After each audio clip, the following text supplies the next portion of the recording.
Fl-ewwel impenn uffiċjali tiegħu barra l-pajjiż, il-Prim Ministru Robert Abela kellu laqgħat fi Brussell mal-mexxejja tal-istituzzjonijiet Ewropej. F'jum mill-aktar impenjattiv Dr. Abela ltaqa' mal-President tal-Kunsill Ewropew Charles Michel fejn ġiet diskussa l-ħidma li titwettaq biex tissaħħaħ is-saltna tad-dritt u l-governanza tajba. Hawnhekk il-Prim Ministru spjega l-passi li ttieħdu fosthom li nħatar kumitat fih dan il-Kabinett biex jiddiskuti l-governanza u mod ġdid miftuħ u trasparenti għal ħatra tal-Kummissarju tal-Pulizija. Messaġġ ta' gvern li fuq qudiemnet tipoġġi l-governanza tajba, it-tisħiħ ta' reputazzjoni ta' pajjiżna il-barra minn xtutna u rejnihom il-bidliet li għamilna fl-ewwel 15 il-ġurnata, aktar bidliet li beħsibna nibqgħu għaddejjin bihom fejn jidħol il-saltna ta' dritt u t-tisħiħ tal-governanza tajba. Ma' Charles Michel, Robert Abela ddiskuta wkoll il-Baġġett Ewropew li se jkun it-tema ewlenija tal-Kunsill Ewropew fi frar li ġej.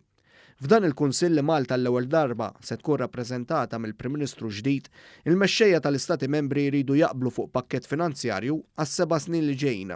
Minħabba l-Brexit se jkun hemm madwar 60 biljun anqas fil-Baġġett Ewropew u allura hemmhekk għandna sfidi ambizzjużi fost raġunijiet oħrajn li nkomplu ntejbu dan il-baġġett għal pajjiżna u ninnegozjaw pakkett li jkun wieħed sodisfaċenti għal pajjiżna. Fi kliem il-Prim Ministru Malti huwa jrid jilħaq ftehim ġust għal pajjiżna. Il-laqgħa mal-President tal-Kunsill kienet waħda kordjali ħafna, sema l-argumenti tagħna diġà sar ħafna xogħol preparatorju beħsibni ninnegozja bis-saħħa ma' b'mod fair biex għal pajjiżna jkollna fair deal.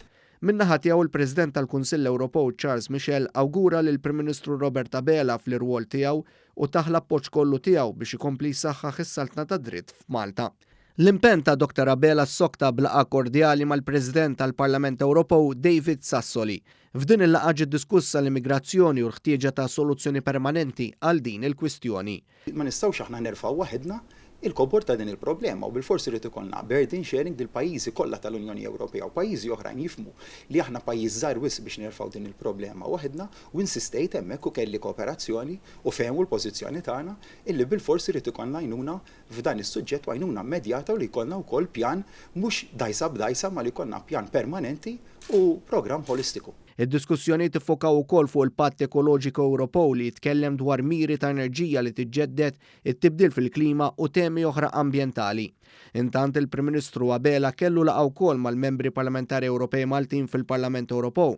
F'żewġ laqgħat separati, waħda mad-delegazzjoni tal-Partit Laburista fil-Parlament Ewropew u l-oħra mad-delegazzjoni tal-Partit Nazzjonalista fil-Parlament Ewropew, il-Prim Ministru ddiskuta diversi temi fosthom il-ħtieġa ta' aktar dialogu mal-istituzzjonijiet Ewropej u l-ħtieġa li fl-istituzzjonijiet Ewropej ikun hemm politiċi li jħarsu l-interessi ta' pajjiżhom. Dr. Abela kompla b'impenn uffiċjali tiegħu billi żar il-ħaddiema ta' Dar Malta fiċ-ċentru ta' Brussell. Hemmhekk il-Prim Ministru ra mill-qrib ħidmet ir-rappreżentanza permanenti Maltija fl-Unjoni Ewropea.